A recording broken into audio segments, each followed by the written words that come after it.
Okay.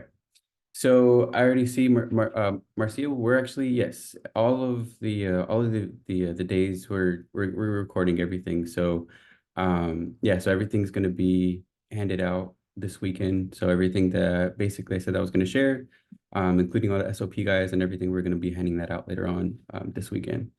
So yeah, you guys let me know if there's anything else in the chat that you want me to cover.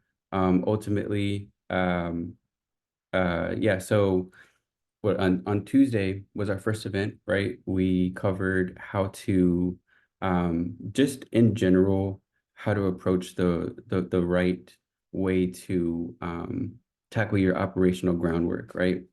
So when it comes to operational groundwork, whether it's you as a new integrator, you trying to become a better integrator, or an existing integrator just joining a new team altogether, there's a lot of fundamental things that are necessary in order for you to be an effective team contributor, right? And as an integrator, a lot of that's going to require a lot of that operational groundwork, right? And so we had touched on that on Tuesday, as well as, identifying gaps. And I think one of the key conversations that came out of Tuesday was the visionary and integrator synergy, just being able to find ways to, not just get along with your visionary as an integrator, but just to understand how important it is to, in a sense, just play your role, right? Like a lot of times when we have strong players on the team who just want to do good for the business with all the right intentions, have it ends up in this into this thing where it becomes like too many hands in the cookie jar, right? And so as long as you're relying on your teammates, whether that's another visionary, whether that's your lead manager, whoever it is, when you've got a defined list of roles and responsibilities for whoever it is on your team, things go way more quicker, right? Like if something happens or something falls below the waistline, you know exactly who to hit up, right? You know exactly the things that they're responsible for, and you know exactly if there's opportunities to refine certain processes. Like you know exactly where to go.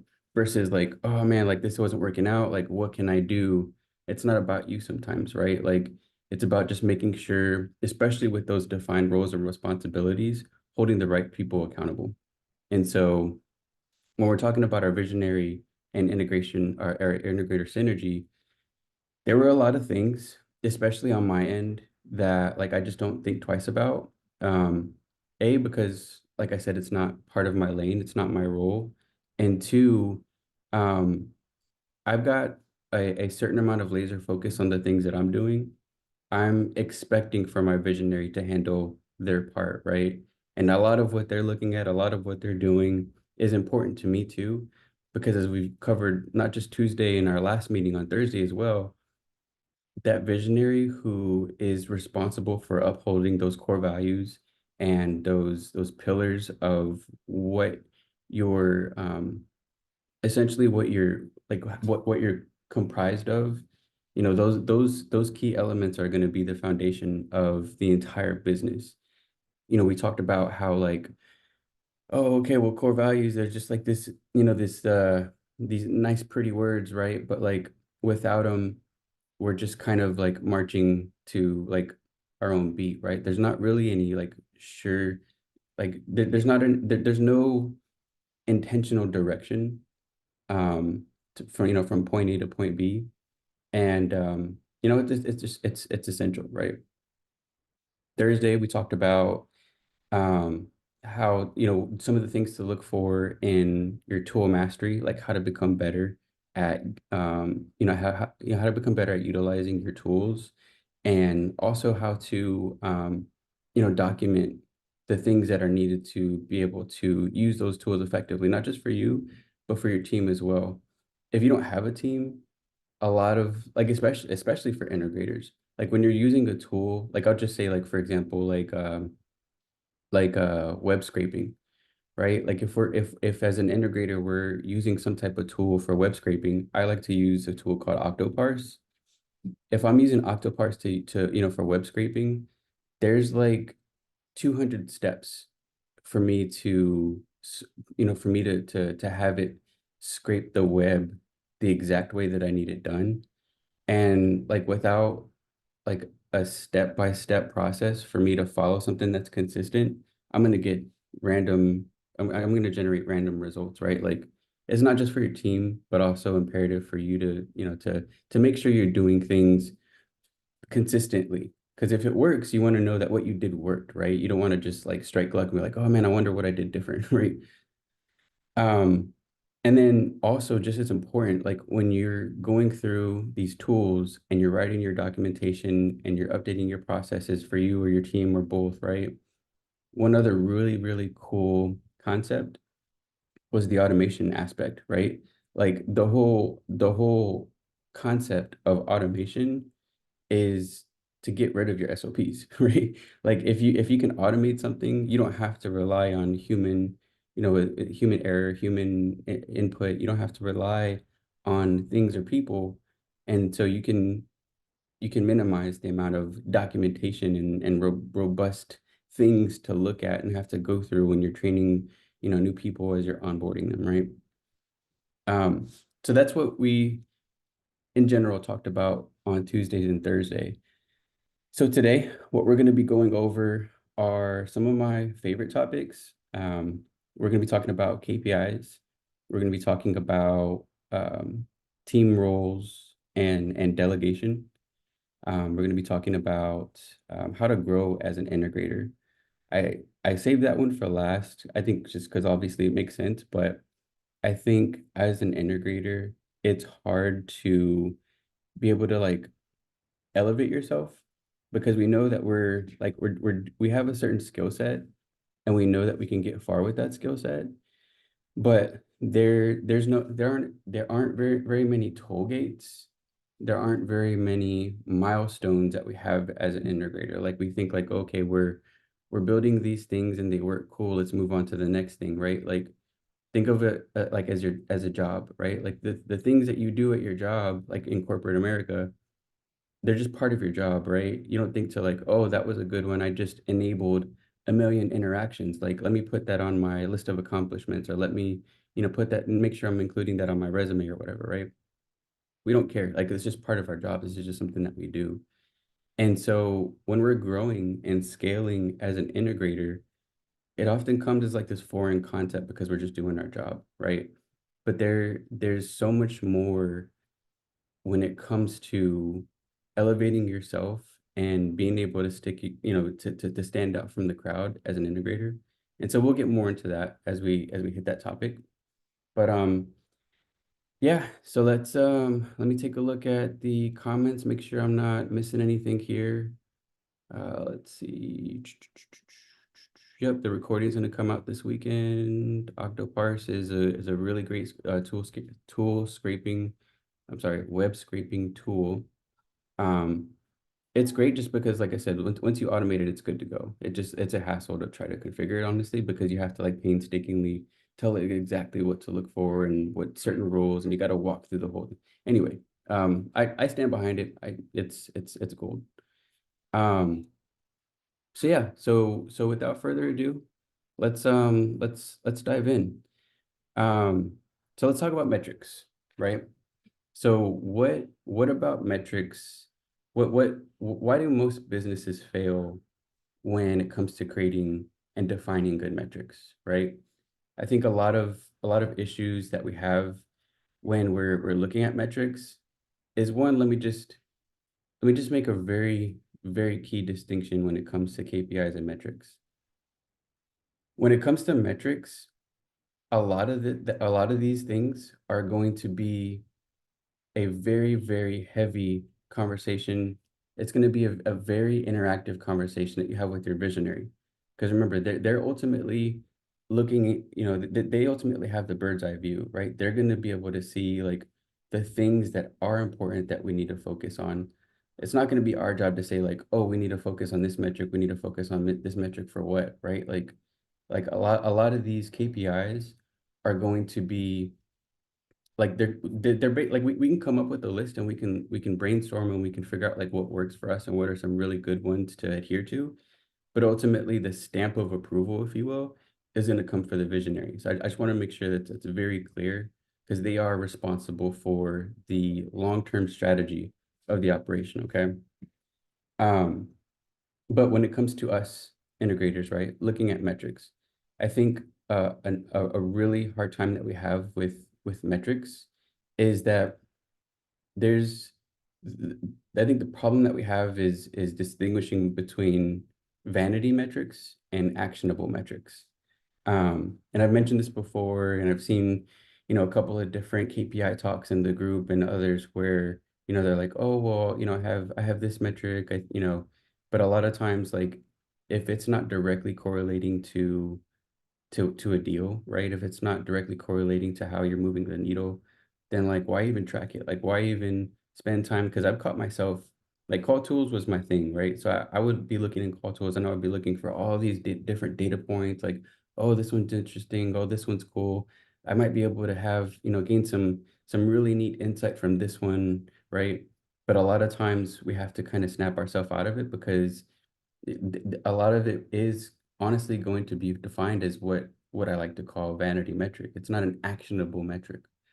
Um, Another issue that we have is quite honestly over analyzing data, right? As integrators, there's a lot of make sure I'm recording this. Yeah. There's a lot of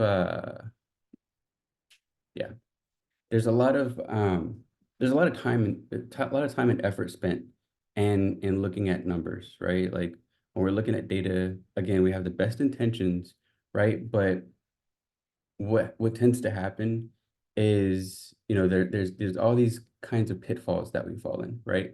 There's confirmation traps, right? Where we're trying to look for something to prove or disprove certain beliefs that we have, right? Sometimes we're assigning multiple independent teams or even our own resources to, spend all this time, just trying to draw similar conclusions over like kind of like what our initial thought was, right? We're just trying to like basically arrive at like whatever we think our hypothesis might prove. um, Another issue that when it comes to analyzing or over-analyzing data is become overconfident, right? When we're looking at data, we need to make it part of a formal part of our process to be like the devil's advocate, right? We need to ask ourselves, why our analysts might our analysis might be wrong. Um, and just kind of just poke holes, right? Be the contrarian and see if you can find flaws in your own arguments. Reducing the mistakes across the board. Um, Another kind of thing that that we do with overanalyzing is overfitting.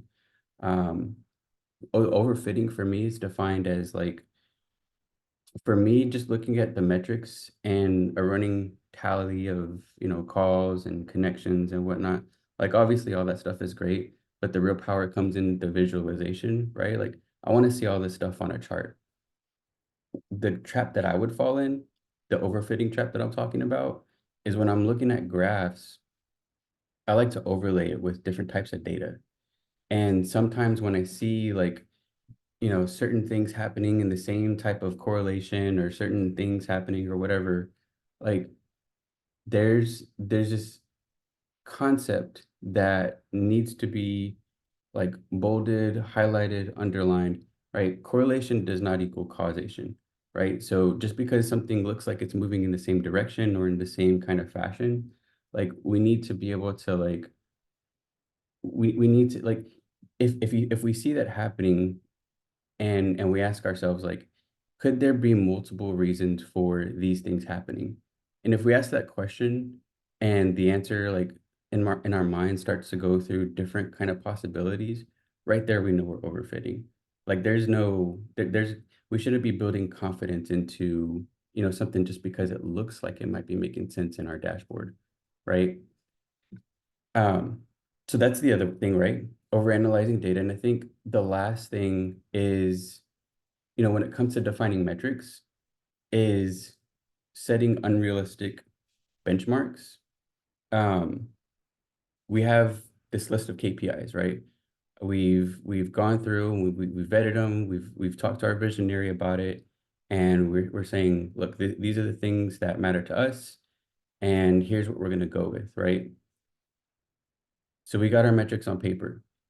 Now, a week goes by, a month goes by, and we're looking at how things are trending, right? What are we measuring against? Like what's the baseline, right? Like we know that like a cost per lead is like maybe $100 or $40 or whatever the number is, right? Like what are we comparing it against? And as the months go on, like are we even like are we comparing apples to oranges at this point? Like what's like what are we anchoring this information to? Because every team that we encounter, and even in our group and sub two, is going to be different, right? Like they likely have a different setup. Some might have 10 cold callers, some might have 50 cold callers, you might have two, right? Like there needs to be a way for us to be able to have a good way of baselining some of these benchmarks. And a lot of what that looks like, what I've learned in my professional world, are what are called OKRs. OKRs stand and OKR stands for objective key result. So, and it like, okay, so let's say our metric, one of the metrics that we're looking at is number of calls made, right? We've got a metric for a cold caller. One of the metrics is going to be the number of calls made. Okay, cool. Like whether that goes up and down, like I said, who's like, what is that measured against, right? Well, what the OKR does is as an objective key result is set up as a SMART objective, right? SMART is specific, measurable, actionable, realistic, and time bound, right?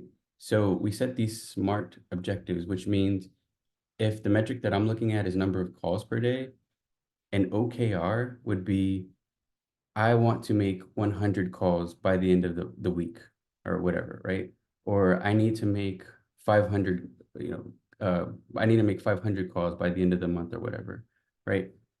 Because that's relevant to me. That's looking at what's in front of me. That's looking at like the workflows that I have that are most relevant. And when I have these eight OKRs, depending on whether it's my skill level or a VA, a team member, when we have these OKRs and we're able to set this objective, right? I want to take X amount of calls by the end of the month. When we do a review and we're looking at those metrics, we can say like, oh, yes or no, we hit this goal. What do we need to do different to make sure that we're getting as close as we can to this objective, right? So I love talking about metrics. I think one of the key things, if you're stuck looking for the right kind of metrics, if you're stuck looking for the ones that make most sense to you, I think a lot of honestly what's helped us, especially with the advent of GPT and whatnot, is going in and look, I'm gonna show you guys something. Check it out. Hold on. Let me get my screen shared.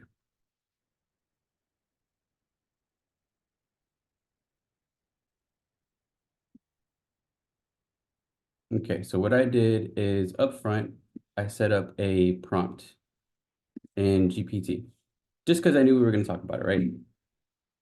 So the prompt that I gave GPT was I'm a cold caller who's looking for, and this is just literally out my behind, right? I'm not trying to like sound formal or super like this is just like I you could close your eyes typing up this prompt in GPT, right? So I'm a cold caller who's looking for a set of KPIs to follow. I'm a part of a team who calls prospects who are homeowners. We are calling to see if they are interested in selling their home. I am a frontline agent responsible for qualifying leads and then handing off to my team as and lead manager. Give me good metrics and OKRs, right? So that's literally all you have to do, right? Like you can obviously look to see what's working for other people, but just save yourself the headache and just look it up, right? Go ask GPT. It's spitting out call volume, right? Like I said, the calls per day, contact rate, super important, right? Calling, if we're looking at our contact rate, that's going to help us figure out like it's going to help us ask questions about the data that we're using, right? Like A, are we using a good skip tracing company? B, are we pulling the right kinds of list, right? That's what this contact rate is really going to be telling us. Because if we're calling a list of, thousands of folks and nobody's picking up the line, you know, if we're actually measuring this stuff, like this is going to be able to catch our eye sooner than later, and it's going to help us adjust and just be agile, right? Lead qualification rate. So this would relate to basically like, how many leads is your cold caller, throwing into your CRM? Conversion rate appointment. I think this is probably the same, right? Average call duration. So this one's interesting. I've had a lot of, and this is why, like, especially with the SOPs that I'm going to be giving out, right? Like, this is why it's important to look at things very subjectively, just because like the things that have worked for me and my team worked, right? And it might be a little different for you guys. And so what I'm getting at is like for this metric in particular, average call duration, I've had situations where when I was looking at the average call duration for different VAs, I had noticed that some of them were getting off the phone quicker. Some of them were not spending as much time with the VA, right? And so that to me, that to me has to mean something. And so like when I look at the actual, leads that they were throwing into our CRM, like did the short time that they were talking with the prospects have anything to do with them being able to qualify these prospects enough, right?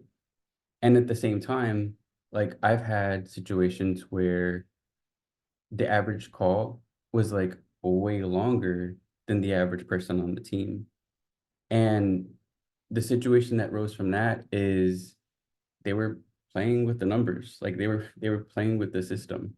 Um, and so, without being able to like track this stuff, like someone who's just kind of staying on the line and just like, if there's dead air and they're just kind of like, just because they don't want to take another call, like if this stuff is happening and you're not tracking it, and you're getting with your team and you're like, okay, so what's going on? And they're like, oh well, the calls are going good, and you're like, like there's critical information in these KPIs that you absolutely need to have.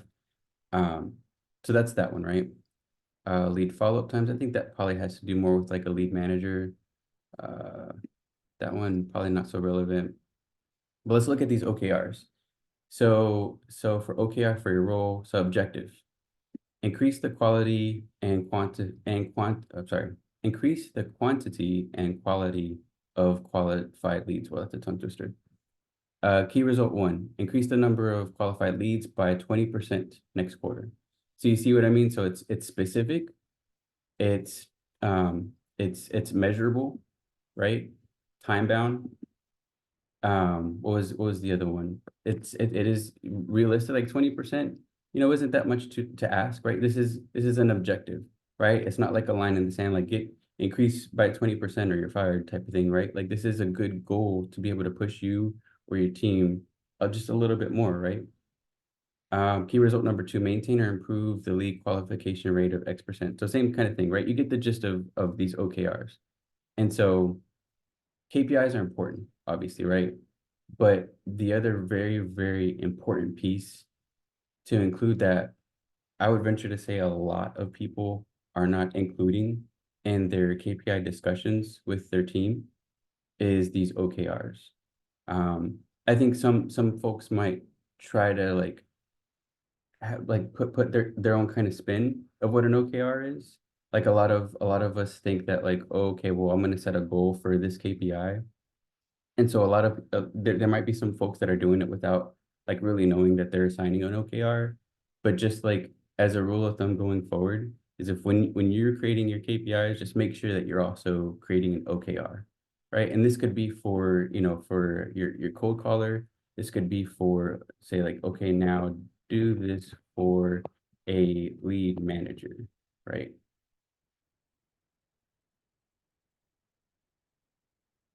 So lead conversion rate, let's see, average time, lead quality score. So when your lead manager is marking hot, cold, or warm, those type of things, OKR. So this could be the gist of what I'm trying to get at is this can be applied to every person on the team, including yourself. Okay. So that's what I want to mention about KPIs. So I think one of the things that is also going to help is if you're really crazy about metrics the way I am, and like I said, this is going to be recorded, so y'all can go back and reference this. But like as you're incrementally improving how well versed you are handling KPIs, you're going to start to find additional ways that you can um, really measure the progress and the state of your operations. I'm going to share my screen again. Give me a sec. So there is this concept that I believe very, very few people know about. They're called SLOs, SLAs, and SLIs. So an SLA is, as it says here, I'm sorry, an SLO, as it states here, is a service level objective. So the metric focus here is that it targets the reliability and measures things within your internal operations. As it says here, these are for your internal goals, driven by the operations, like, all the stuff behind the scenes. And then it also says how often of a cadence you should be reviewing these metrics. For SLAs, this is the service level agreement. So these are all tied together, by the way, okay? So when you come up with the service level agreement is just basically saying, yeah, these are the things that we are going to be focusing on, right? Like we're putting it down on paper. We're solidifying these goals and this arrangement that we've made. And basically this is what that represents is it's documenting the agreements, right? As it says here, it's a contractual obligation. Um, these are the business commitments. So let me just give you an example, right? So we discussed objectives, right? Those OKRs. The agreement is like, okay, visionary and lead manager. What we've talked about are these metrics. Our goal, our operational objective is to do X by this time, right? Let's put that down on paper. We're going to review this often, right? And then lastly, for service level indicators, these are the actual metrics, right? So real-time measurement, these are the diagnostics, and this is just driven by whatever you're using to monitor the data. So I'll be passing out that cheat sheet along with many others because there's a lot of really, really great stuff when it comes to being able to look at metrics. One of the really cool things that I'm going to also be providing is a lot of the really interesting, insightful, data-driven decisions that are made, just because a lot of those decisions come from the way that we're handling these conversations, right? And all that stuff is going to be broken down based off of like, these are actual conversations that I'm having, whether in my professional life or with on my real estate team. Like these are important things to know and just to give you guys to arm you for those conversations, just because, anyone who isn't data inclined, a lot of this stuff can be a little overwhelming and you can kind of get maybe a little lost in it. So I just want to make sure that you guys are covered there, and I'll be handing that out too. One other important thing when it comes to looking at metrics, like I said, is just being able to have those regular metric review discussions, to be able to have that talk about those objectives and the agreements that have been made. If there's anything happening in the system, like say, like the other day we were talking about Zapier, right? If there's a metric somewhere in the business not related to your cold callers or any individual on the team, but like an actual operational metric that perhaps measures like, let me give you an example, okay? So when we were making our calls and they were going into our CRM and our lead manager was having those follow-up conversations, what happened was for those folks that wanted to make a deal with us and wanted to sell us their home, there were buttons, there were different automations that we had set up, right? Where we could just literally press a button and our online auto sign document would be generated. It would be emailed. Like we would literally say, okay, so we agree that, you want to sell your home for like $100,000 or whatever. And they're like, yeah, let's do it. And all our person would have to do is just click that button. So ideally, that would be sent out and they would get it right there while they're on the phone. Like that was like a super cool part about being able to have those kinds of automations. But when it didn't work, like, like how often does it happen? What's the reason behind it? So that's why it's important to have like, it's essential to have those kinds of regular reviews and just making sure that you're monitoring that stuff. And there's just like so many different things that are really helping you make those data-driven decisions that really need to be, like I said, some of that stuff absolutely needs to be automated. So, yeah, that's a mouthful when it comes to metrics, right? Um, I do see a couple folks on here from from our uh, from our talk this week. If any of you guys want to, what I want to do different this today is instead of like having like dedicated guest speakers. Like if you want to come out and you want to just be part of a conversation, I want to open up the floor to whoever wants to chime in and whoever has feedback or whoever, wants to kind of talk about, whatever it is that they're going through and we could just, chop it up. Um, that is, so what metrics do you measure for direct mail? So I personally don't do direct mail. I know a lot of people that do. For me, it's kind of scary just because like this is just what I've heard. Like you have to spend a lot of money. You have to spend a lot of money to get, you know, to get that ROI back. For a lot of folks it works. I know there's a lot of people in REI Sift that are trying to, trying to make that happen, trying to make it work. I know that Tyler's built a whole bunch of really cool stuff in his system that kind of helps, get that stuff, make it easier to get that, to make that stuff happen. Like I said, I personally I don't have any kind of direct mail strategy. That's just not something that we ever got interested in. That nor PPC, and those are things that we kind of just like we know it's an avenue, we know it's an option, we know that there's definitely opportunity, but like it's just scary to like think of like how much money we would have to spend to actually get like anything back. And the crazy part about that too is like after spending like $15,000 on direct mail or PPC, we get a lead back. Going back to that whole baseline discussion, right? Like, did we do it the right way? Like $15,000 later, like, is this what it's supposed to look like? Are we supposed to be spending this much?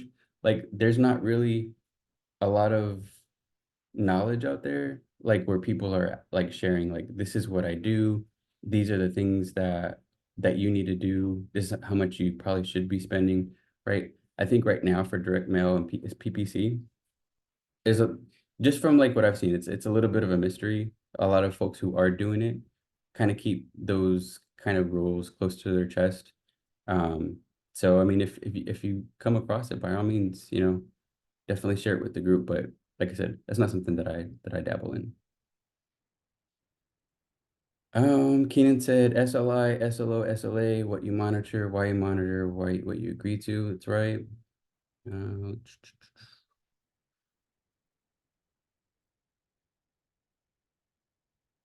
okay, I think we're caught up on the chat here.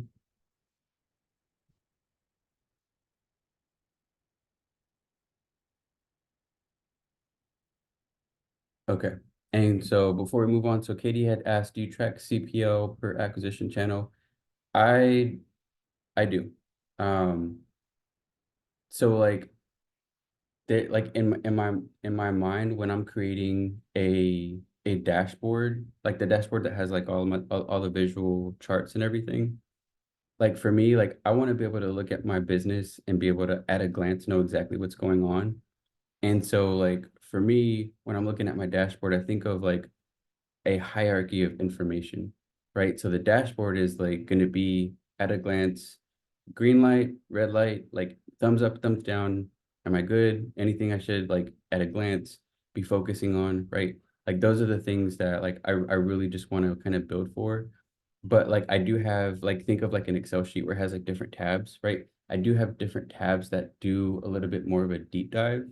And in those deep dives, that's where I start branching out. Like I branch out cost per lead for different campaigns that I do, different areas, different channels, text messaging, cold calling, right?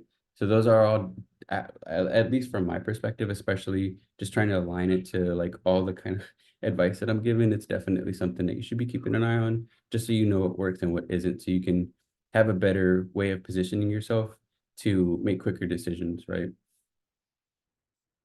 Um, You missed the what CRM question you use. So for a while, we were using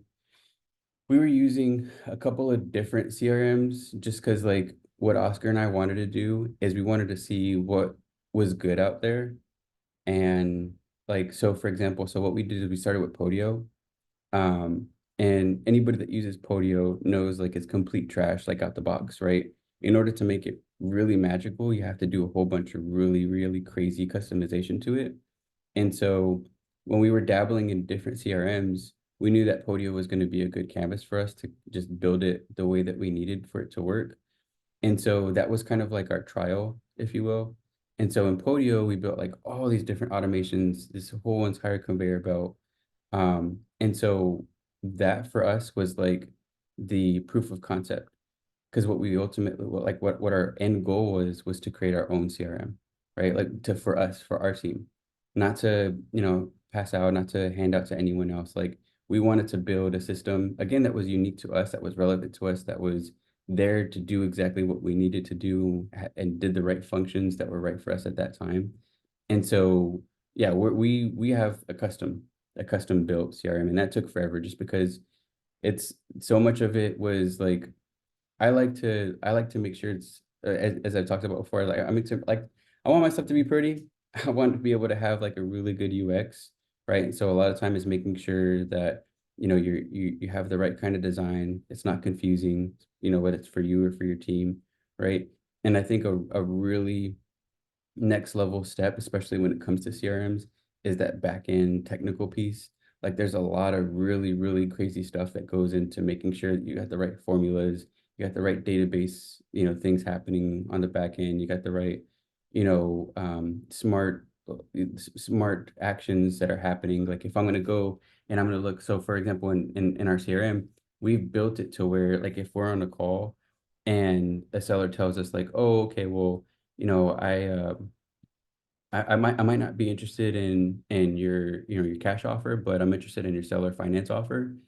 There's an area in our CRM where we can type in seller finance, and an offer will come up, and it'll give us a script, right? It'll give us a script, and it'll say like, oh, this is what this looks like. This is how it works. This is what happens.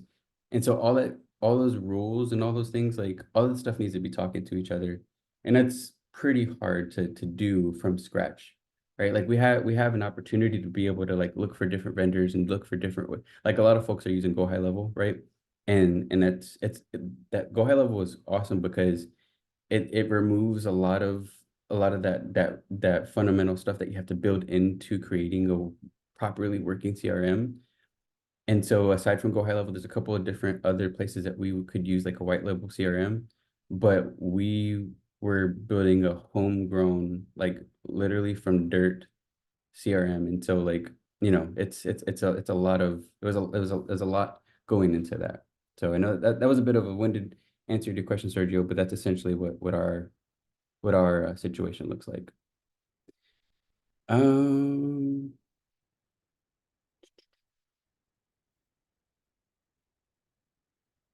okay. So let me jump to the next topic. So we're talking about KPIs, right? We're talking about measuring success for the business. And so when we're, especially from our previous conversations, we're talking about the things that we're responsible for. A lot of it is, especially as we get into the growth part of tonight, right? A lot of how we grow as an integrator is dependent on how well we're able to, one, let go of certain things, and two, how well we're able to delegate, right? And so I think one really magical piece that came out of our Thursday meeting, is kind of disambiguating empowerment and enablement. So when we look at a list of processes, or we've got a stack of SOPs, we're enabling ourselves or our team to be able to follow certain processes, right? Like it's there's nothing confusing about that, right? But the empowerment part is the scary part. Just because, like, if if I have if I have, like, say, for example, our acquisitions manager, right, who is great on the phone, who's great at rapport building, who's great at conversation, who's great at talking and making a deal and negotiating and whatnot, but they don't really understand creative finance. Like, there's there's a there's a sequence of events for this individual when it comes to their own growth in the company, right? I have to at least expose them to creative finance just so that they know it exists, right? And to just give them that general kind of information. This is what seller finance is, this is what sub two is, right? At a high level, like, this is what's out there, right? And so I could say, like, hey, acquisitions manager, if you ever have a situation where someone has a question about seller finance, or they might be leaning towards it, for me, especially in the beginning, I would lean more to, like, in my mind, like, don't mess it up, just give it to me, right? Because I know how to have it. I know how to have those conversations. My team knows how to have those conversations. And so just tell them we'll schedule a follow-up, we'll call them back, and I'll get on the phone right away, right? But when I'm empowering that individual, I'm allowing for them to kind of make decisions. It's scary for me because, like, what that could mean is, like, yeah, I might lose a couple of deals. Like, I might be losing opportunities, and that in itself is time wasted, that's money wasted, right? That's effort wasted. And so by me empowering this individual to kind of stumble on their own and learn what those conversations actually do sound like they're gonna have to get their feet wet eventually, right? I'll give you another example. Like, my daughter, right? She's still a toddler. There was a candle on the table, and my daughter was reaching over for the candle, and my wife, my wife, she was about to say, like, no, Olivia, like, don't touch the candle, right? Obviously, she's a baby, she's gonna burn herself. But I told my wife, I was like, "Nope, just don't tell her anything. Let her let her burn herself." Right? I'm not being irresponsible by, putting a candle in her hand, telling her to go to her room and have fun with it, right? Like, I'm there to help guide her, but she's gonna reach up, she's gonna touch the candle, and she's gonna be like, "Oh crap, that hurt. I probably shouldn't do that again," right? That was a way of me empowering my daughter to have that that power of making her own decision, like, as a parent, being there to protect her and guide her if, like, anything kind of goes off rails or anything gets crazy. Like, I'm absolutely going to be there to protect her, but I don't want to shelter her from the world. I don't want for me to rob her of experiences. And that's just the way I'm trying to tie it back is it applies to your team, right? You don't want to try to coddle them. You don't want to try to tell them, hey, stand back, let me get this, take a nap. I got it from here type thing. Just being comfortable with empowering your team, and delegating the right kinds of things for them at the right time.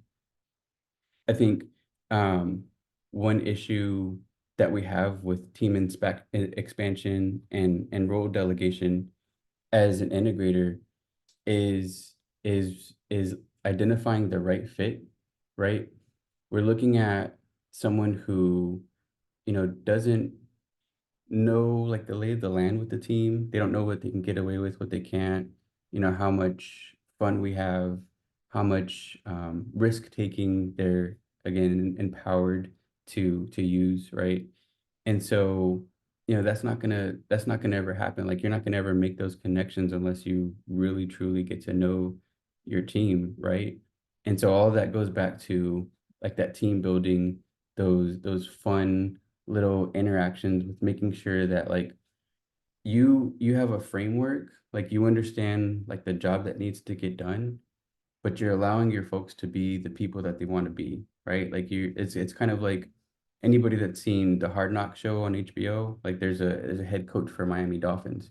And he's like this real chill, like he's like the super like, loose guy. He doesn't it almost looks like he doesn't care, but like the team responds to him. And the team responds to him because like he knows what needs to happen. He knows like at the end of the day the things that need to get done, but he's there to embrace his team, to be who they want to be, to joke around with, however they want to joke around,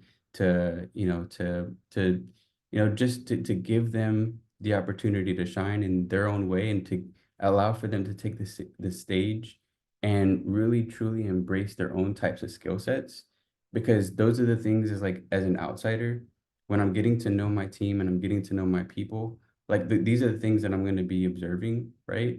And I'm sticking to my framework, right? I'm able to better understand like, oh, okay, well, I see you doing this, like in my mind, right? Like I see you going here, I see you interact, in a particular way, or I see you respond to a particular way with, when these kinds of things happen, I should probably put you here, or maybe we should, have you try to, learn this a little differently, those kinds of things. And that's why it's important to know your team, right? I think a lot of what happens when we're considering delegating these roles to our people is also just streamlining the onboarding process. I think a lot of what we kind of take for granted, especially when we're hiring like VAs, for example, like I had to learn the hard way. Like when I was hiring VAs, I expected for the company to do like all of that stuff for me. Like I wanted for them because like all the VAs had their own like version of like a CSM, like a cut, like what do they call it? Like basically like a manager for the VA, right?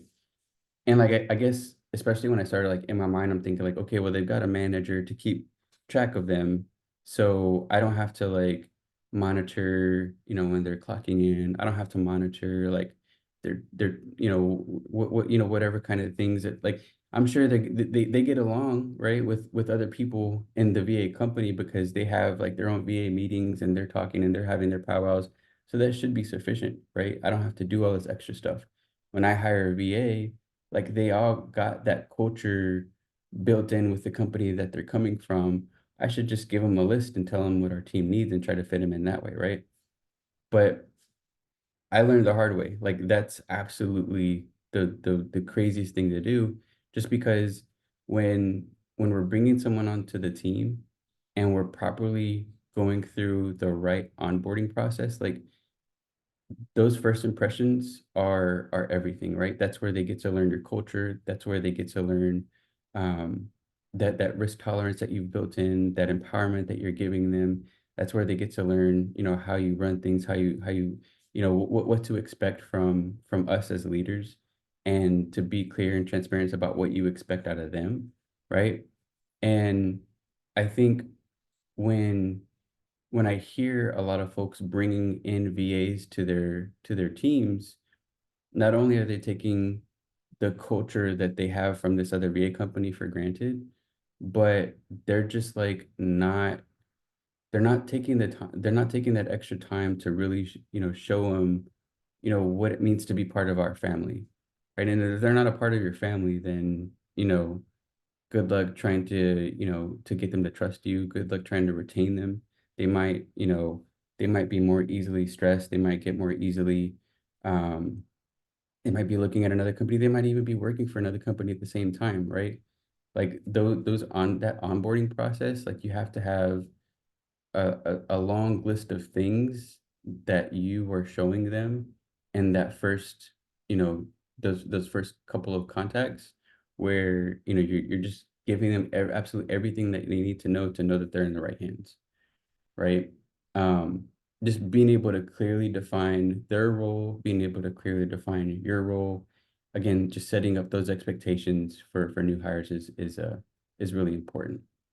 Um, Part of the SOPs and all the things that I'm going to be giving, what I'm going to include, and maybe I can show you right now, is the onboarding process that I have for our team. If you give me a sec, I wasn't expecting to share this live, but I'm going to share this right now. I'm going to show you kind of what that looks like. Give me a sec, hold on. I'm going to let it load.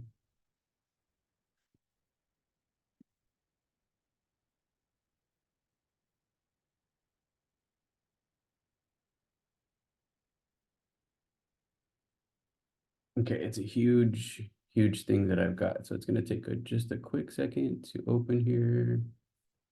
Halfway done. It's opening. And it's open. Okay, let me find the slides.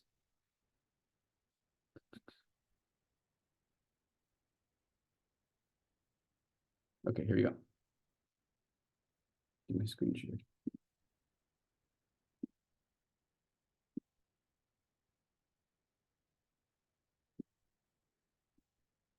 Okay.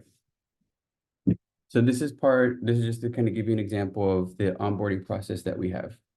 So what we have is, and these are templates, right? Because again, these are the guides that you're going to get. They're not all on the website. So for those of you that snuck in and found the website, found where the downloads were, it's not where everything is. So anyway, so the templates that you'll be getting are what you're looking at right now. So we provide our mission statement, who we are, what our actual mission is, what our core values are. What I share with them are the goals for our business, being proactive, being empathetic, being relentless, being coachable. I show them our organization chart, the org chart that shows what would be here, me and Oscar, and then all the different positions, the people that they can interact with, and just to kind of know, essentially who's there in the business. I give them what different departments and our conveyor belts are responsible for when it comes to the wholesale operation. So we've got our company list of things, we've got our marketing things, we've got our acquisitions things, just so that they understand, like for acquisitions, like someone who comes on and maybe doesn't have a whole lot of experience working for a real estate investment team, like just so you know, VA, right? Like our acquisitions department, they run comps, they talk to sellers, they make offers, blah, blah, blah. The goal is to get contracts, right? Like you're spelling it out for them. I give them a process flow. So for agents, the cold callers, the SMS texters, it goes into a lead form, it goes into our CRM, what we have, we've called it Recycle. And then it goes to our lead manager to fill in any kind of missing info, like if, the caller wasn't able to get like the condition of the property or whatever, right? And then it would go to our acquisitions manager. So what's really cool, and I don't want to digress, but we have a really unique system when it comes to our call flow. So some of you may practice this, some of you may not, some of you may be doing it not knowing that you are, but the way our system is set up is, so we'll have a lead manager like doing all the kind of like things behind the scenes, making sure it's ready and tidy for the acquisitions manager to make that first phone call after it's handed off to them. That first phone call isn't like, we're never talking about numbers. We're never talking about negotiating. We're never talking about deals or nothing. That first phone call from the acquisitions manager is just going to be about rapport building. That's all it is. Hey, how are you doing? What's up? Who are you going for, the Super Bowl type thing? Okay, cool. So I heard you're interested in selling a home. Okay, cool. All right. Well, let me get some stuff together, right? That's that first phone call. Because only after then will you start to have that lead manager do the comping, right? Like you don't want to have your cold caller create a lead for you and dump it in your CRM and already working on comps. Like you could be wasting so much time, because like if this person makes the call and that person was just wasting this person's time, like why, like you spent so much time doing comps and all this research for nothing, right? So it's only after that lead has been qualified by the acquisitions manager on that phone call number one do we jump into actually creating those comps? Once like all that stuff has been gathered, that number two phone call where we discuss numbers is made. And depending on if they say yes or no, is going to determine if they're on a drip campaign or if we send a contract and yada, yada, yada, right? So these are the things that I would talk to when we're onboarding, right? And this is, how, just another kind of flow chart. The roadmap, I show them a roadmap. This is what we're doing this quarter. These are our plans for next quarter and so on. Our culture, talk about our culture, what it looks like to pursue progress over perfection. I show them that it's important to create healthy challenge. I show them that it's important to drive accountability. And then again, touching on culture a bit. And then again, touching on progress over perfection again. And then just kind of recapping with what we call the two-way agreement. So this two-way agreement was actually created by another group. I'm sorry, another person in the group. His name is Mikey. For anybody that knows him, he's a really, really awesome dude. Him and I kind of discussed about, what that two-way agreement looks like when it comes to just driving that accountability and responsibility between both parties, right? Like me and, the team member. And so that's just a discussion that we have here, just kind of discussing how that works. And then, just give them the passwords and everything and whatnot. So you're gonna get that. That was just literally just a taste of, again, all the different guides that you're gonna be getting. But I just wanted to take a quick pause. I've been talking quite a bit. I wanted to kind of jump into another really, really great conversation, but I did just want to take a pause to get caught up on this chat, and if anybody wants to grab the stage. Mikey Simpson. Mikey Simpson.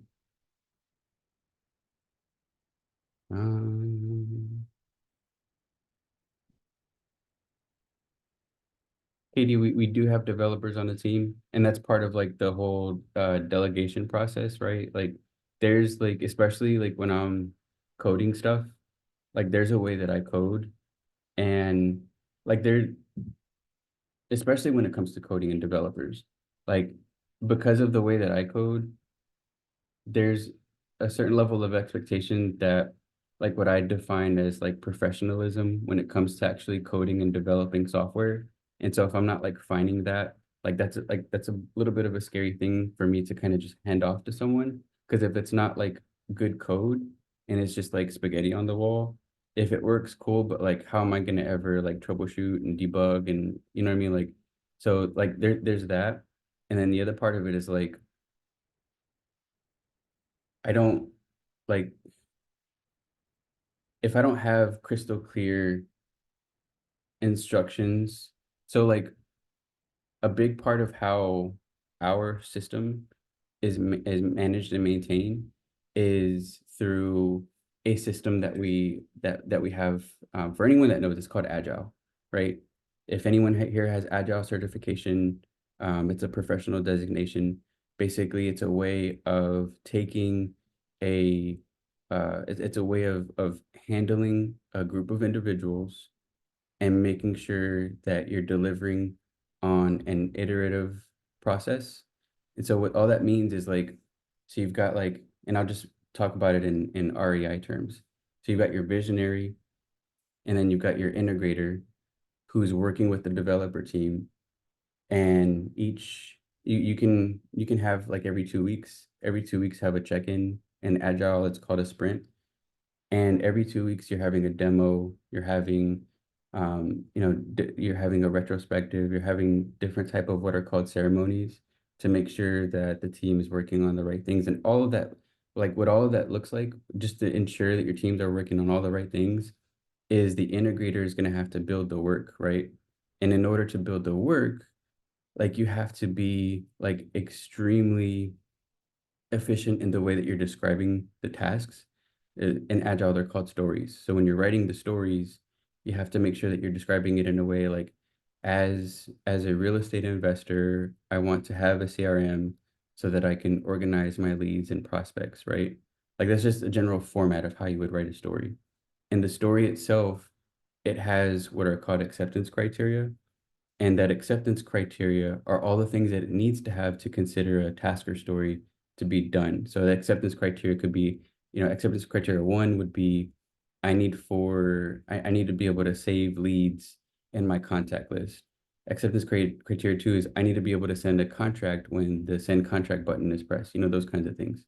And so that's the way to kind of get rid of that that weird kind of struggle to hold on to things is like if you know your stuff, write about it and have someone else do it, right? Delegate it, but do it in the right way type thing. Um, okay, see what other questions we got.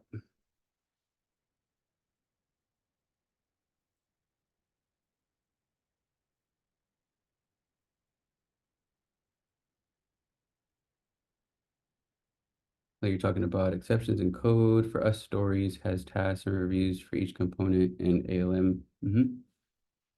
Okay.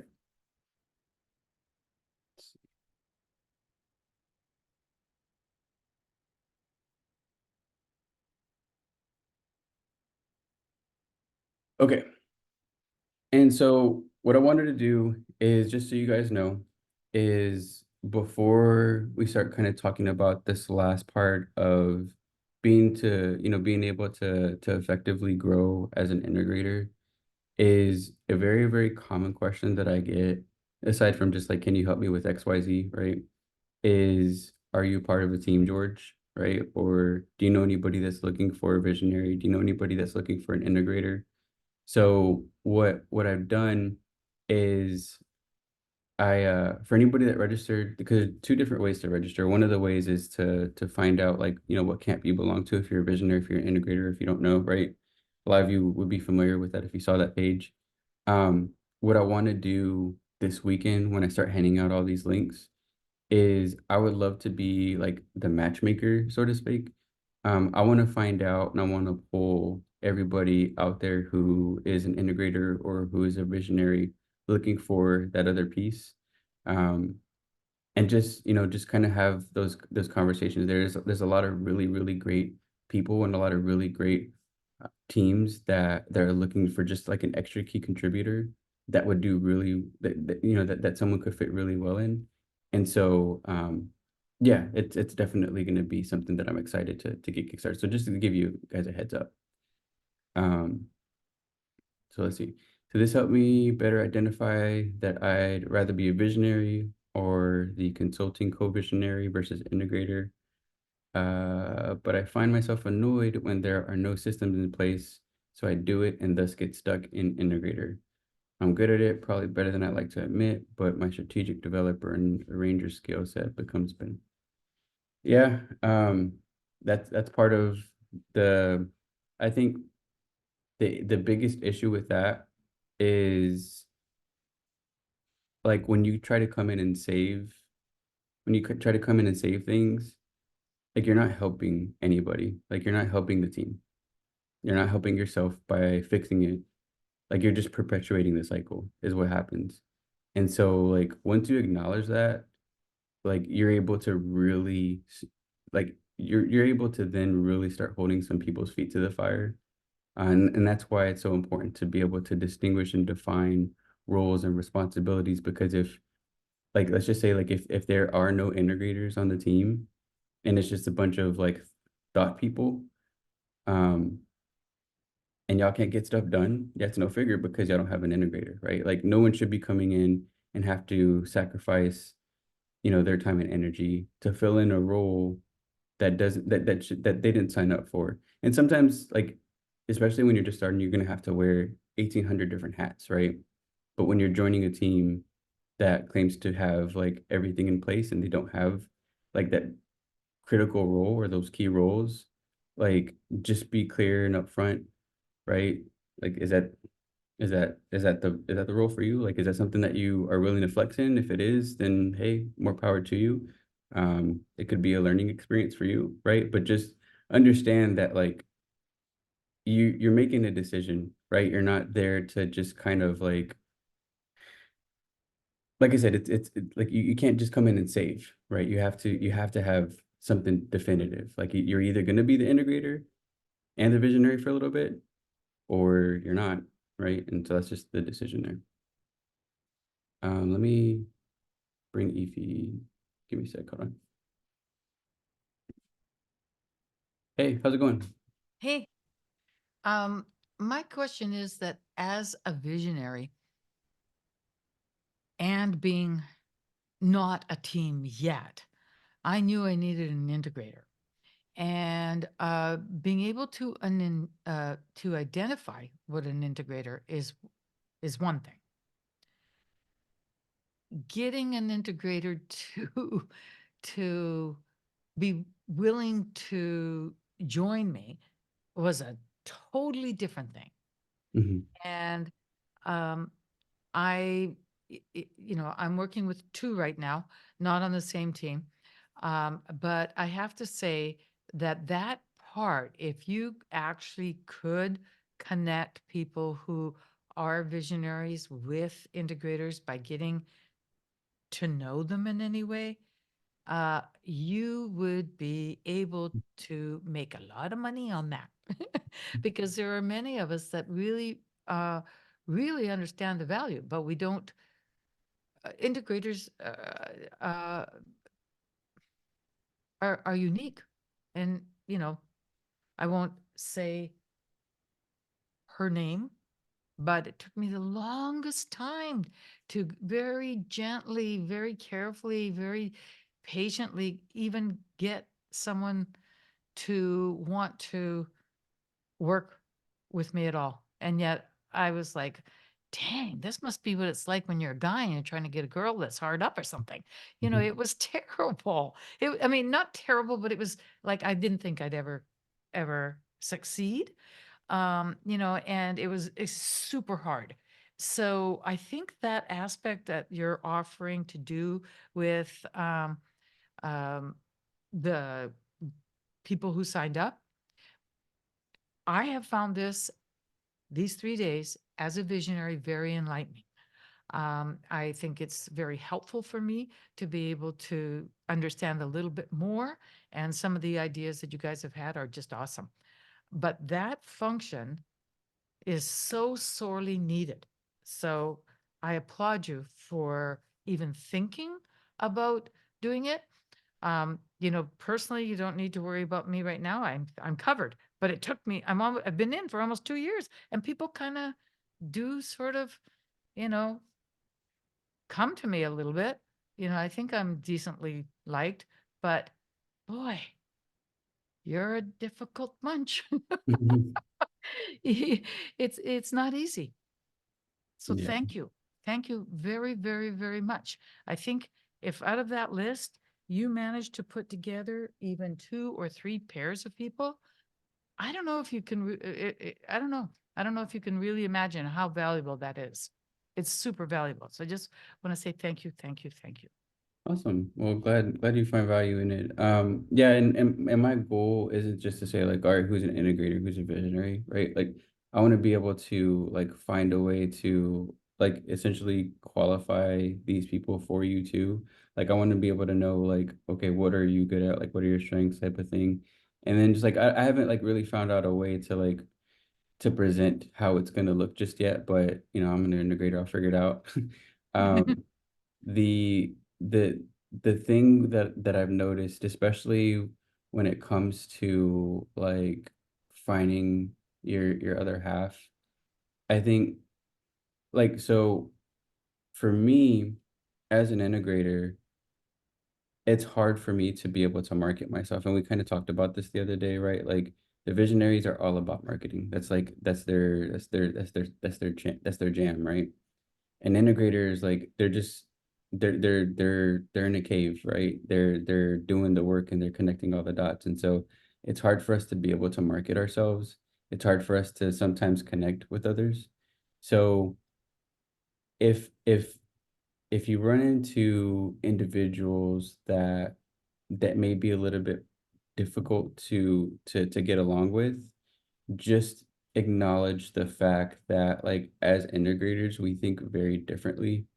Um, there's a very analytical way that like we tend to like draw certain things. And so like what I'm saying is like if I'm having a conversation with someone and we're trying to like figure it out and they just like to talk and talk and talk and talk, like I'm like I hope it's not nothing like visual, but like there comes a certain part where I'm just like rolling my eyes, like get to the point, right? Like what is the problem? What do we need to fix? Right. And although I might not like say it in that exact way, I know like they always say like, right, like your thoughts become your words, right? And so it might come off a little harsh, but it's not that I'm like annoyed with the person who's talking. I'm just annoyed that I can't fix it faster. Like that's the part that I would be annoyed with. And so like I said, if you find yourself having trouble with getting along with certain people, just just acknowledge the fact that this kind of person resonates to a different type of conversation. And if you want to get more out of the conversation, or if you want to have a more fruitful conversation with this person, if you want this person to get more out of that conversation, then just like I said, just talk to him in that way, right? And I know it's hard because it's hard for me to get along with visionaries sometimes, right? So it's definitely a challenge, but there definitely are different personalities at work, and so just gotta just make sure to Yep. navigate those waters. Yeah. Yep. Um, I would,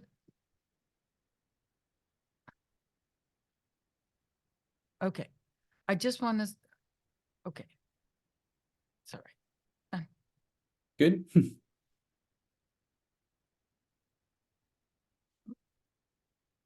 Okay. Yeah, yeah, definitely. And to your point, yeah, I'm super looking forward to it too.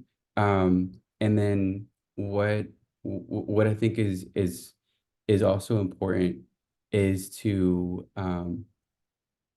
just to be clear about what you're doing, right? Like a lot of times when we're finding that person to date, if in a sense, right? When we're looking for that other person, like there's gotta be like something that draws us near, like something that we can align to, right? And so for me, what I did was I wasn't sure who I aligned to as an integrator. Like I had no idea who would like me or who would get along with me. And it wasn't until like I stopped caring, honestly, where I just focused on my skill sets and I just said, "Hey guys, this is what I'm doing. Here's what I'm putting out." And I just did my thing and people liked it. They're asking more and more questions and you build, a bigger network. And so if you have that, just be patient. It'll come and you'll know it. It's like, falling in love, right? Like you'll know it when it happens, but there's no rush. So and I know it could be frustrating sometimes, but just keep your head up and just keep doing whatever it is that you're doing. Just keep focusing on your strengths, keep focusing on your skill sets. Someone's going to be drawn to that, right? Someone's going to see the allure in it, and it's going to hit you out of nowhere, right? Like, oh, we're like we're separated at birth. We're like best friends, right? It's just gonna come out of nowhere. So yeah, just give it time. But hopefully this tool will help. Yeah. Okay. So, okay. So yeah, I wanted to wrap this night up with talking about some of the things that are important to an integrator when it comes to growth and scaling. Um, I think what I mentioned earlier about how like, we can kind of get that tunnel vision where we're stuck. Um, just, whether it's coding, whether it's connecting APIs or like we learned about yesterday or Thursday, working with webhooks or connecting things in our CRMs and automations and whatnot. Like we're busy, right? We're busy, busy, busy, right? And so with without being able to kind of take a step back, what we're doing is we're just kind of in a sense like in that hole. hamster wheel, right? Just like keeping ourselves occupied and keeping ourselves busy. But as I mentioned the other day, like what I do is like as many times as I can, I'm in the app store and I'm downloading all kinds of different apps, right? I'm downloading AI apps, I'm downloading workout apps, I'm downloading productivity apps, I'm downloading like literally everything that I can get my hands on that kind of like speaks to me. And the reason I mention that is because like as an integrator, I want to make sure that I'm staying updated with the industry trends, right? I'm making sure that like I'll tell you something like before I realized I was an integrator, I was one of the owners of the original iPhone when it first came out. And I noticed that when I had my iPhone, that it was a little limited. Like it was cool to have, like it was the best thing since sliced bread before, anything else came out. Like it was the iPhone, it's here, right? But then for anyone that had the first iPhone, they, may or may not have been part of this movement, but the whole jailbreak movement, right? In order to jailbreak your phone, like to jailbreak your phone just basically means you're opening up the capabilities of your phone, and it's like going around all the restrictions that Apple put on the phone. So like if Apple says like you're only allowed to have one ringer on your phone. If you jailbreak your phone, what that does, it's gonna let you have like 10 different ringers, right? That's all jailbreaking does. It's removing the restrictions on your phone. And so it's funny that I'm talking about jailbreaking an Apple phone and my Siri thing came up on my watch. Um, so yeah, so when I wanted to jailbreak my phone because I wanted to unlock all these things, in order to jailbreak my phone, I had to use what was called an FTP server. No idea what that was at the time. And so I downloaded this application called CyberDuck, and CyberDuck was this FTP server. And all it did was it basically gave me access to the files that were on my phone. And I was able to download some random file on the internet and basically throw it on the FTP software, and that would inject it in my phone and it would run these things, right? So that's like the super like long story short of how to jailbreak your phone back in the day. Yeah, Cydia. It was all for Cydia. Um, and so like when I s- when, like that's literally what got me into like, man, I need to stay ahead of the times. Like anybody that had like a non-jailbroken phone or whatever, like as I started to learn more about technology and how to do like these really cool weird things, like I realized how much of the world was in my hands as an integrator, right? It made me realize that I was doing things that nobody else wanted to do, so I was going to have access that nobody else was going to have, type of thing, right? And so yeah, that's the first thing, right? It's just making sure that you're staying updated to changing industry trends. Um, and then two, what I would also say is is to make sure that you're incorporating feedback effectively. Um, a lot of what we do is like I said the other day, like what we build as integrators, they're our babies, right? And so when someone's gonna come and say, like, that's not really what I asked for, right? Like there's this picture. Let me see if I can find it while I'm talking, but there's this picture basically that says, build me a swing set. And you have this person who builds a swing set and they bring it to the person. Here, I found it. Okay, hold on.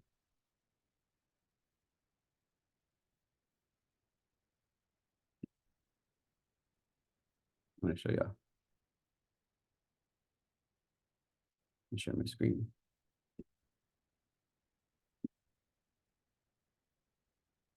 So they were told, build me a swing set, right?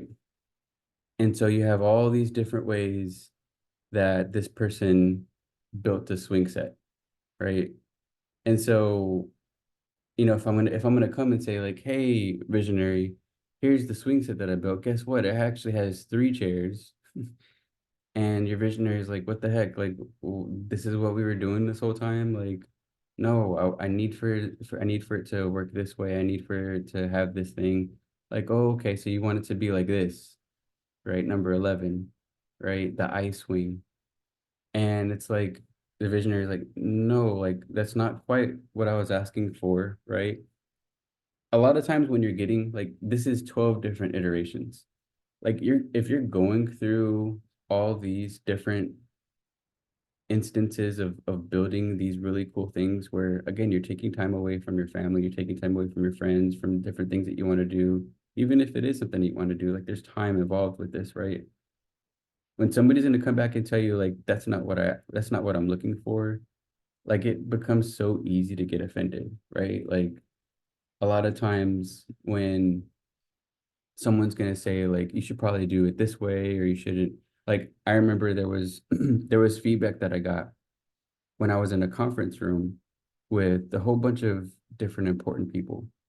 And there was one girl that I still look up to this day. She was such a badass. Like she had all these degrees and certifications, and she wanted to take me under her wing. And I looked up to her a lot. We were in this conference room and we were all sitting down, and I was just listening, and I had my arms crossed like this. And I think I was kind of like leaned back too. I had my arms crossed. And after the meeting, she came back and she was like, "Don't don't cross your arms anymore. Like, don't do that." And whether it was her delivery or like just like a small comment like that, like it got me so frustrated. Like, what? Don't cross my like you're my mom. Like, what? Or how are you gonna tell me what to do? Like, and so, but like she was setting me up, right? She was setting me up for success. Like if I'm gonna be in front of these important people, like if I'm coming in with my arms crossed, leaning back in my chair, like obviously that's gonna look less ideal than someone who's, upright, you know, with their hands in front of them or, whatever the more professional version would look like. And so that's all I'm saying, right? Is like just making sure that whether it's from your visionary or it's from, someone on the team, like just make sure that like you're keeping an open mind to, different types of feedback and it's they call it constructive criticism, right? It's not to hurt your feelings. And honestly, if your feelings are getting hurt, then it's they always say like we when we find ourselves spending a lot of time and effort in certain things and we devote everything we have to like this project or whatever, and someone tells us something about it, something that we don't like, we mistake those words as an attack on our identity when it has nothing to do with us, right? Like that's all I'm saying is like when you listen to feedback, just make sure you're keeping an open mind to it. Just trust that the person that you're sharing that candid and vulnerable and open conversation with has your best interest in mind. It's super critical, and it's really going to help you grow and really do those those uncomfortable things, right? Um, and then lastly, I think another kind of issue that we have as growing as an integrator is just kind of how it relates to everything else we've talked about is just becoming complacent, right? Like I know how to do this. This is my spiel. This is what I'm good at, right? I've created a glass ceiling for myself essentially, right? Um, so what I want to say is just making sure that you understand those things that ask for you to be agile, and not in like the professional agile world sense. I mean, ideally that would be cool, but like just to have the general sense of agility, just making sure that you're flexible and just open to improve over different iterations throughout time, right? Um, what I would also say is to there's this really great book for anybody who's a reader. It's called The Medici Effect. And for anybody that doesn't know the Medici family, the Medici family is, and I think they have actually a special on Netflix now. I haven't watched it yet though. I read the book. Anyway, so the Medici family is this family that lived in some like random part. in like a sea, I think, in Europe.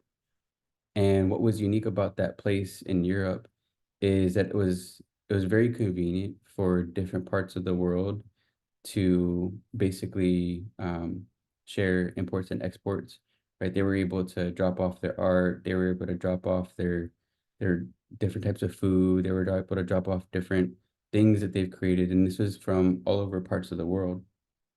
And the reason why this Medici family at this port was so important at that time is because it's argued that the Medici family is actually responsible for the Renaissance era. So when we think about this intersection of ideas, right, we think about different ways of doing things, this non-conventional way of of doing things, right? Like you've got like think of like what's one? Like an Asian fusion restaurant, right? Like they've got Asian food that's mixed with Mexican food, right? Like that's a perfect example of an intersection of ideas. And a lot of these places are like huge hits, right? But nobody would have thought to say like, I wonder what Asian food and Mexican food tastes like, right? But once they did, and they were open to that intersection, right? And that's what the whole moral of the Medici effect is having that intersection open. It just unlocks a huge amount of just things to fly with. And so the applicable way of doing this is, and I've created a spreadsheet for you guys to use too, um, is what I've done. Let me actually see if I have it on on standby. Actually, I think I do. Check this out. Hold on.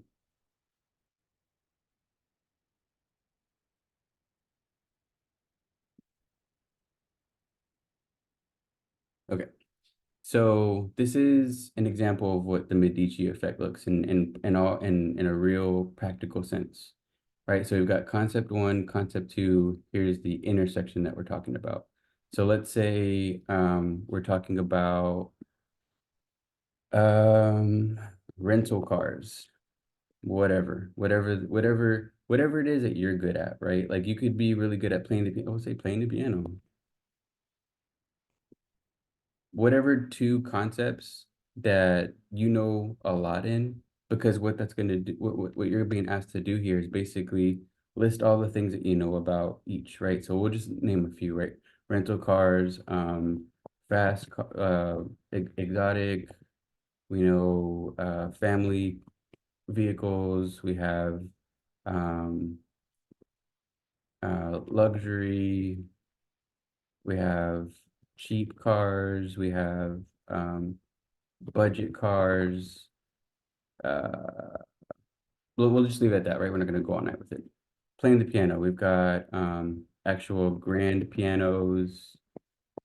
We've got piano lessons, keyboards, sizers. And we'll just leave it at that, right? So th with this spreadsheet, there's a little button here to generate combinations. And so what this will do is it'll provide a intersection of different things that can kind of spark our creativity, right? So we've got, let's just say, like luxury piano sessions. Like that could mean like literally anything. Like this isn't like a prescriptive way of like, oh, that's the exact idea I need to follow. This is purely for the sense of inspiring creativity, right? So luxury and piano. I could say like, oh, okay, well, if I'm a piano teacher or if I want to start a piano business, right? There would be luxury music piano lessons that I could give, and I could charge premium for richer clients because that's what they like. They like luxury music, right? And even like piano lessons for family, right? Cheaper, more convenient times. Like as a piano teacher, like this is just two random ideas, right? Two non-related random things that I'm just throwing together, and I'm immediately provided with this list of how to make my business better. So I'll be giving you the spreadsheet too. It's called the Medici intersection. Really, really cool stuff. Um, and then let's see.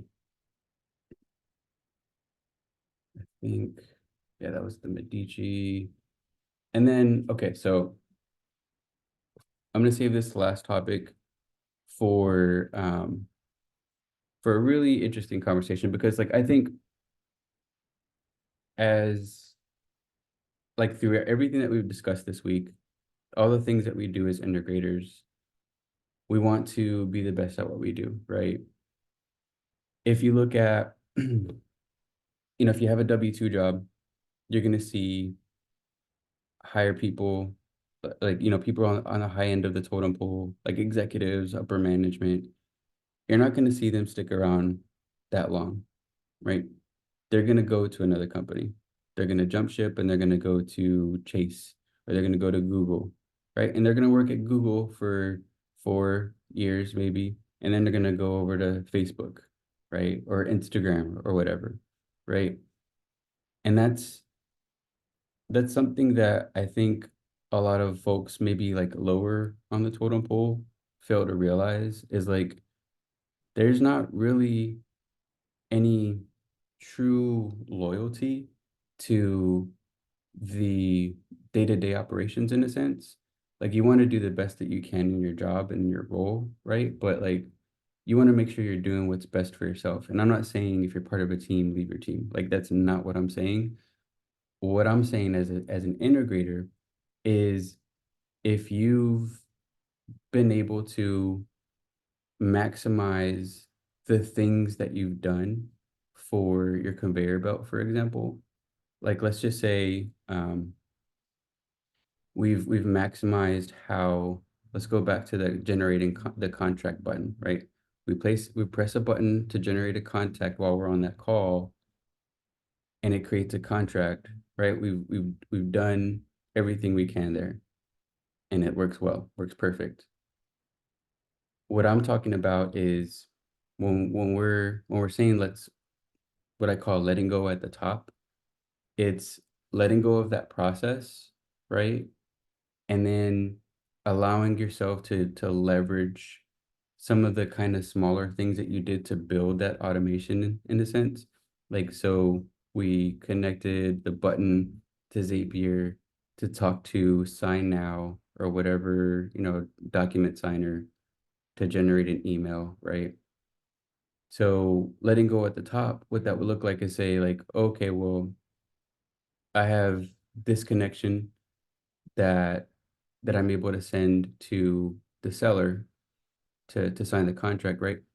Let me also create a button that gets automatically sent to my preferred list of inspectors or termite companies or whatever, and basically saying, hey, I just locked up a company, I got your number. It sends an email that basically says, hey, I'm interested. What, this is the address, this is where it's at, right? Are you interested? Right? Just things like that, right? And this is going to allow for us to really work on leveraging all of the things that we do. Because a lot of stuff that we have is just kind of all over the place as integrators, right? And so there is going to come a time where you've built your system so well where there's not really much else to do, kind of, right? You just got like you've built your system in a box and you've gotten it to a point where all you do is just click a few buttons and everything just kind of automatically happens. It would be no point to like try to, make things that work already better if they're already working at their optimal performance, right? And so these are opportunities to say like, okay, well, we got our wholesale conveyor belt system down. Like, what if we started our own like skip tracing company where we didn't have to rely on the skip tracing? Like, can we look like who do we have to talk to? What APIs should we be connecting to get our own data to start skip tracing our own things, right? Like, who would we, what kind of things can we build on our own? Like, you see Pace do it all the time, right? He's like, I was using a transaction company all this time, and I just decided to create my own transaction company, right? And now he's got like this whole successful thing with TCs and TC companies, right? Just being able to think of things in that sense is what I call letting go at the top. Like once you've hit the peak, once you've reached like as high as you can go, let it go. Like let it go like completely. Leave it alone. And if it's working on its own now, like I said, it's automated, let it automate, like let it do its thing and start getting your hands on other things that would bring even more benefit to the business, right? And to create even bigger room for you to scale and to become this friggin' juggernaut in the industry, right? And so that's essentially what I, wanted to, just mention about the things that we need to consider as as integrators to grow and scale for our own self because obviously we want our business to grow and scale, but we also need to look out for ourselves because it's hard for us sometimes too. um but yeah, that's that's uh that's the integrator event. um I'll open up the floor for anybody that wants to talk while I take a look at these messages and catch up on any questions any of you guys might have. Let's see.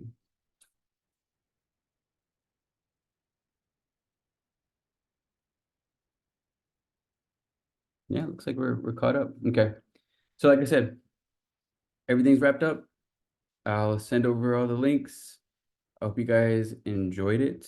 Quite honestly, as I said before, 2 hours is a pretty good chunk of time.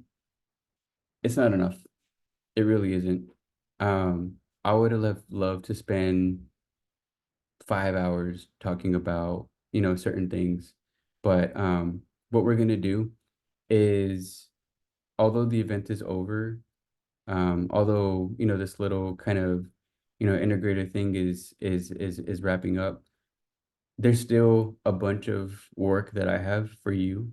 Um, I want to, one, do that visionary integrator matchmaking thing happen.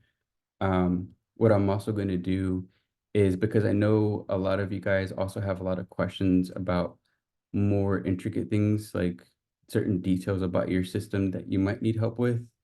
And so I hope that with this week that, our team has kind of, shown you that, we kind of know our stuff, right? We have the right mindset. If you have any questions at all, I'm going to be making it very easy for you to get in touch with me so that we can, jump on a call or something together. And by the way, this is all free, right? Like I'm not here to hey, surprise guys, like if you want to join my, crazy, elite secret society, it's like this is all free. And so again, I'm going to be making it a really easy way for us to get in touch. Um, and just work together, honestly. Um, I'm not interested in joining any other team. Me and Oscar are a duo, so but I am interested in helping you. I really do want to help you because there are a lot of people that I've helped in the past who are doing really great. And honestly, like there's nothing that makes me happier than to like honestly see my brothers and sisters grow. Like it's amazing. That it's something that I'm instilling in our little ones. I don't want for them to be complacent. I don't want for them to just kind of watch others kind of perfect their own craft while they're just like, playing video games or whatever. Like I want for them to start building a you know, a group, if you will, of their own. So like when they're 25 or 26 or whatever, they're, doing their own thing and they're successful and they're catching up and having a nice dinner or something like, oh, you wouldn't believe what this client did or whatever. You know what I mean? Like that's all I'm saying is like it's good to see you guys grow. And so I want to grow with you. So yeah, just we'll keep an eye on that. We'll be doing that. What I also want to do is outside of this integrator stuff, Oscar obviously is the visionary of the team, and so he's going to be doing a little bit more things, kind of similar to what I've done this week, showing some of the different ideologies and concepts and different things from a visionary perspective. So it's basically this, but for the visionaries. So keep an eye out for that. I don't know how often we're going to do these, maybe once a month, but the plan is to have some really cool guest speakers. I have a couple of really cool sleeves up, cool tricks up my sleeve So we're gonna see some really, really cool people in the next few weeks. Um, but yeah, a lot of really great tools coming your way, a lot of really great resources for being a part of this event. Nobody's giving away the amount of stuff that I'm giving out. So if y'all enjoyed it, just shout me out. Just make sure everybody knows who they can, reach out to or ask any questions to. I'm here to help. Okay. All right. I'm gonna go get a glass of water because my throat is dry. I'm glad you guys enjoyed it, and yeah, we'll talk soon.